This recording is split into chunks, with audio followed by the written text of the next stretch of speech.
안녕하세요. 건강한 의사 최효재 원장입니다. 오늘은 역류성 식도염에 대해서 말씀드리고자 합니다.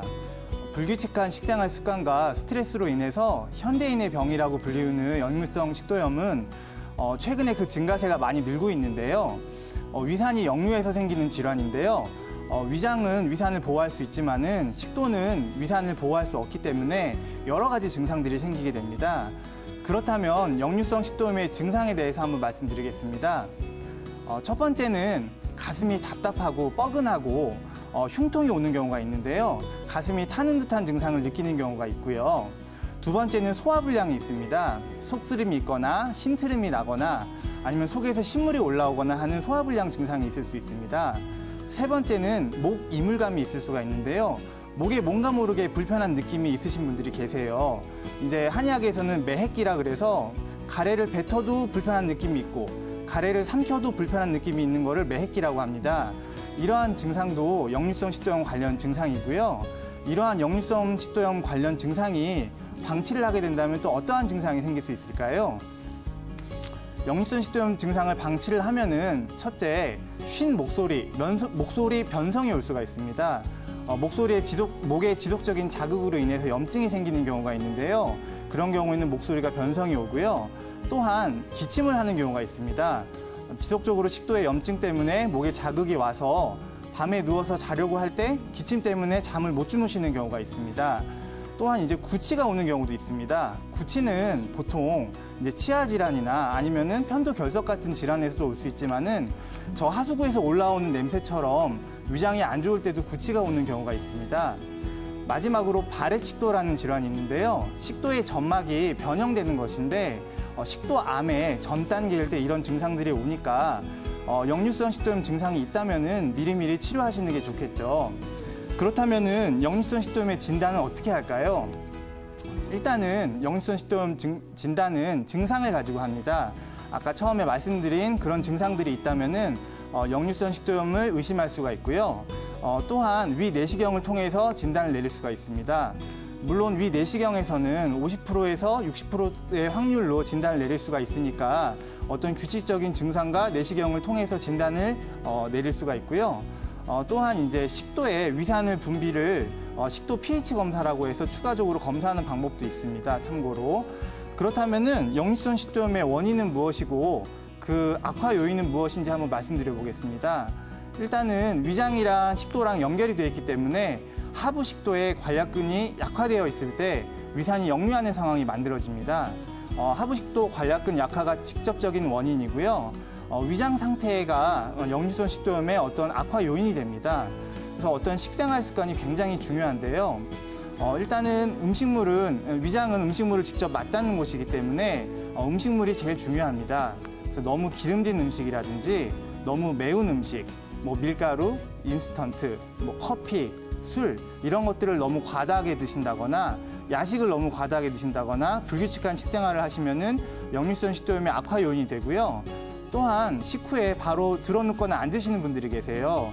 이러신 분들은 역류성 식도염을 악화시킬 수 있는 요인이 되고 동의보감에서는 식후에 한 300보 정도 걸어주라고 되어 있습니다. 이런 것들이 역류성 식도염에 도움을 주는 행동들이고요. 또한 이제 우리가 음식물을 소화시킬 때 제일 처음에 위장에서 소화시키는 게 아니라 입에서 소화를 시킵니다. 입에서 잘게 부숴서 아밀라제를 통해서 소화를 시키는데 어떤 연구 결과에 따르면은 한번 씹어서 넘길 때 30회에서 45회 정도를 씹어서 넘기라고 되어 있습니다. 근데 이제 좀 바쁘신 분들은 성격이 급하신 분들이거나 식습관이 안 좋으신 분들은 5회에서 10회 정도 씹고 넘기시는 분들이 계세요. 그러면 이제 위장이 해야 될 일이 더 많아지니까 위산 분비가 더 많아지겠죠. 이러한 습관이 굉장히 중요하고요. 추가적으로 이제 벨트를 너무 꽉 잼매는 그런 습관들이 복강 내압을 상진시키기 때문에 조심해야 될 습관입니다. 또한 이제 스트레스와 위장은 뗄래야 뗄 수 없는 관계인데요. 우리 몸의 뇌와 위장은 미주신경이라는 신경으로 연결되어 있습니다. 따라서 신경성 위염이라는 말이 있죠. 밥 먹다가 누구한테 꾸지람을 받거나 아니면 집에 불이 났다고 그러면 딱 체하는 것처럼 어떤 스트레스 관리가 우리 역류성 식도염에 굉장히 중요하니까 참고하시기 바라고요. 그렇다면은 역류성 식도염 치료는 어떻게 할까요? 첫째는 식생활 습관 개선이 전제 조건입니다.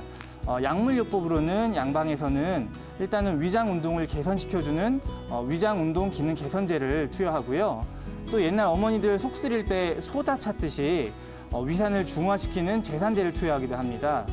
또한 위산 분비를 아예 좀 줄여주는 위산 분비 저해제인 PPI 성분이 가진 약을 투여하기도 하는데요. 반면에 한의학에서는 급성뿐만 아니라 만성에서 역류성 식도염의 치료 효과가 굉장히 좋습니다. 따라서 한의학의 한약 치료에 대해서 설명을 드리겠습니다. 실증형하고 허증형으로 나눌 수가 있습니다. 실증형 같은 경우는 체격이 좋으신 분들, 젊으신 분들, 식욕이 좋아서 아무거나 잘 드시는 분들, 하지만은 불규칙한 식생활과 음주 때문에 아니면 스트레스가 많으신 분들이 역류성 식도염에 걸리시는 분들이 많은데요. 이러신 분들은 몸을 좀 맑게 하고 위장의 습열, 습담을 내려주는 쪽으로 치료를 하면은 증상들이 많이 좋아지게 되고요. 반대로 허증형 환자들이 있습니다. 기운이 없으신 분들, 좀 노인분들, 기운이 없어서 자꾸 눕고만 싶고 조금만 먹어도 배가 부르고 잘 체하고 좀 예민하신 분들, 이러신 분들은 위장 기능을 좋아지는 쪽으로 한약 처방을 하게 됩니다. 위장 기능을 좋아지는 쪽으로 한약 처방을 하게 되면은 스스로 위장 기능이 좋아져서 위산이 역류되는 상황을 좋아지게 만들게 되니까요. 이런 점들이 한약 치료고요. 또한 침 치료, 뜸 치료가 있는데요. 위장 운동 기능을 개선시켜주는 데는 침 치료하고 뜸 치료가 좋습니다.